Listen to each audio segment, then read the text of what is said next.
मेरी बहू की मजेदार कार्टून वीडियो। इसी कार्टून वीडियो देखने के लिए चैनल को सब्सक्राइब और लाइक करें। सुबह के 8 बज चुके थे। पूरा परिवार टेबल पर नाश्ते का इंतजार करते हुए रसोई की तरफ देख रहा था, लेकिन काफी देर होने के बाद भी जब वहाँ से कोई नहीं आता तो कलावती जोर से कहती है, बहू, अरे आज खाना मिल जाएगा या अगले जन्म तक इंतजार करना पड़ेगा?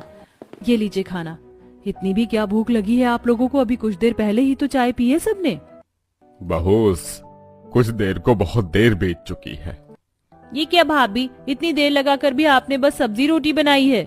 हाँ तो क्या, सुबह सुबह 56 भोग परोस कर दूं? अरे खाना बनाना कोई बच्चों का खेल नहीं है, मेहनत और समय लगता है। ऊपर से मैं अकेली सारा काम करने वाली। खाना जल्दी चाहिए तो अपनी दूसरी भाभी ले आओ। अरे भाभी, अब खाने के चक्कर में आप मुझे घोड़ी चढ़वाने पर क्यों तुली हो? और नहीं तो क्या बहू, वैसे भी अब अच्छी लड़कियां रही कहाँ गई हैं दुनिया में।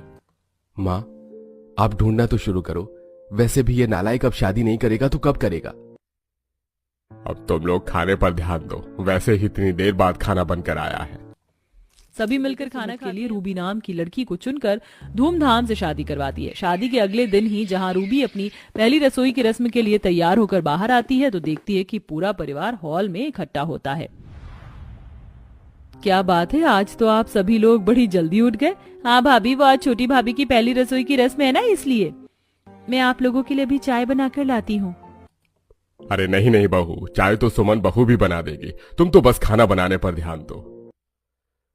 हाँ, खाना ना स्वादिष्ट और जल्दी बनाना। वो क्या है ना, तुम्हारी जेठानी खाना बनाने में बहुत समय लेती है। हाँ, और फिर जब खाना बनकर आता है तो हमारी भूख मर जाती है। बस बस, मेरी बुराई हो गई हो तो उसे रसोई में जाने भी दो। आप लोग चिंता मत कीजिए, मैं खाना बनाने में बिल्कुल भी समय नहीं लगाऊंगी। मैं बस यूं गई और यूं आई। रूबी रसोई में जाती है और यहाँ सभी को टेबल पर बैठे 2 मिनट ही हुए होते हैं कि तभी रूबी सभी के लिए नाश्ता लेकर बाहर आती है। नाश्ते में सिर्फ सैंडविच, पोहा और जूस देखकर सुमन जोर से हंसते हुए कहती है, अरे तुम्हें खाना बनाने के लिए कहा था, सैंडविच पोहा नहीं। जेठानी जी, सुबह के नाश्ते के लिए भला सैंडविच, पोहा और जूस से बेहतर क्या होगा? और तो और ये 2 मिनट में बन भी गया तो समय की बचत भी हुई। वाह रूबी, तुम तो बहुत समझदार हो। और वैसे भी सुबह के समय तो हल्का नाश्ता ही करना चाहिए। पर देवर जी, ये नाश्ता स्वादिष्ट भी तो होना चाहिए। अब इस सैंडविच में ब्रेड और सब्जियों के अलावा क्या स्वाद आएगा? वो तो खाने के बाद ही पता चलेगा ना जेठानी जी। और स्वाद ना आया तो कहना। सभी घर वाले रूबी का बनाया नाश्ता खाते हैं और सैंडविच की बहुत तारीफ करते हैं। देखकर सुमन मन ही मन कहती है, इसके 2 मिनट में बनाए खाने पर तो पूरा परिवार ऐसे दीवाना हो रहा है जैसे कभी जिंदगी में सैंडविच खाया ही ना हो। सुमन वहां से मुंह बनाकर चली जाती है। अब कुछ दिनों बाद सभी के थके हारे रात में खाने के लिए बैठते हैं। तभी रूबी सभी के लिए 2 मिनट में बढ़िया मैगी बनाकर ले आती है। बहू, हम सभी को बहुत भूख लगी है और तुम ये मैगी बनाकर ले आई, इससे भूख कैसे मिटेगी? पापा जी, आप मैगी खाते नहीं है ना, इसलिए आपको ऐसा लग रहा है। एक बार खाकर देखिए, आपका पेट ना भरे तो कहना। लेकिन भाभी, आप दाल चावल ही बना लेती। आप लोगों को इतनी भूख लगी थी इसलिए मैंने फटाफट ये मैगी बनाई ताकि आप लोगों को समय पर खाना मिले। वरना तो जेठानी जी खाना बनाने जा रही थी जो भूख मरने के बाद ही तैयार होता। तुम्हें नहीं लगता कि तुम कुछ ज्यादा बोल रही हो? अरे समय लगाकर बनाती, लेकिन खाने लायक खाना तो मिलता ना घर वालों को। अब तुम लोग लड़कर कलेश मत करो। वैसे ही भूख के मारे मूड खराब है, जो है खा लेते हैं। सभी लोग मैगी ही खाकर अपना पेट भरते हैं। बीतते समय के साथ रूबी जब भी खाना बनाती तो 2 मिनट में ही कुछ बनाकर परोस देती, भले ही सामने वाले का पेट भरे या ना भरे। लगातार उसकी यह हरकत देखकर एक दिन कलावती उसे टोकते हुए कहती है, बहू एक बात बता, तेरे पैर रसोई में ज्यादा देर टिक नहीं पाते हैं क्या, जो 2 मिनट में कुछ भी बनाकर परोस देती है? माँ जी, जब 2 मिनट में खाना बन रहा है तो उस काम में 1-2 घंटे क्यों लगाने? लेकिन बहू, अच्छा और स्वादिष्ट खाना 2 मिनट में नहीं बनता ना। और भला समय बचाकर तू क्या ही उखाड़ लेगी? माँ जी, खाना तो खाना ही है, 2 मिनट में बनाओ या 2 घंटे में। और वैसे भी आपको तो खुश होना चाहिए कि आपको जल्दी खाना बनाने वाली बहू मिली है। इतना कहकर रूबी अपने कमरे में चली जाती है तो वहीं कलावती अपना सिर पकड़ लेती है। एक रोज श्रुति रूबी से बहुत जिद करते हुए कहती है, भाभी, आपके हाथ का 2 मिनट वाला खाना तो बहुत खा लिया, अब आप मुझे मेरी पसंद का डोसा खिला दो। डोसा?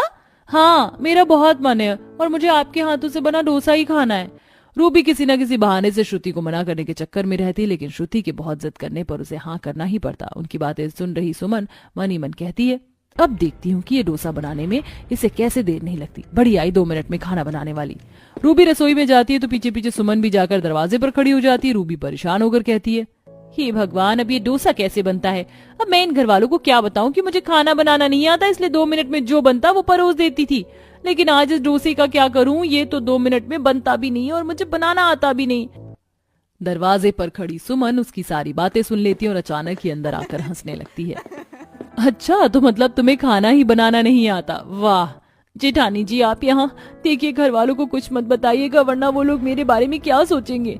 यही सोचेंगे कि घर की छोटी बहू कितनी नालायक है, खाना बनाना भी नहीं जानती। नहीं नहीं जेठानी जी, देखिए अब आप सब कुछ जान ही गई हैं, तो मुझे खाना बनाना सिखा दीजिए, बदले में आप जो कहेंगी मैं करूंगी।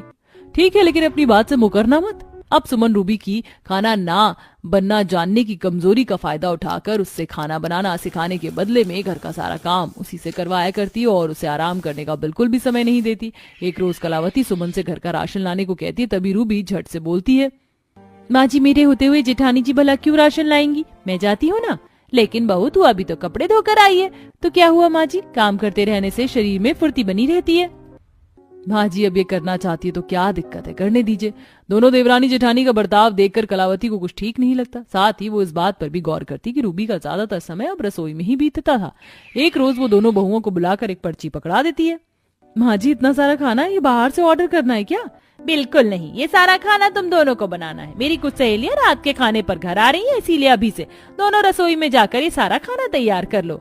दोनों बिना कुछ कहे रसोई में चली जाती। तभी सुमन रूबी को पर्ची पकड़ा कर एक कोने में बैठ जाती है। जेठानी जी, आप बैठ क्यों गई, हमें बहुत काम करना है। हमें नहीं रूबी, तुम्हें, वो भी अकेले, क्योंकि मुझसे ये सब नहीं होगा।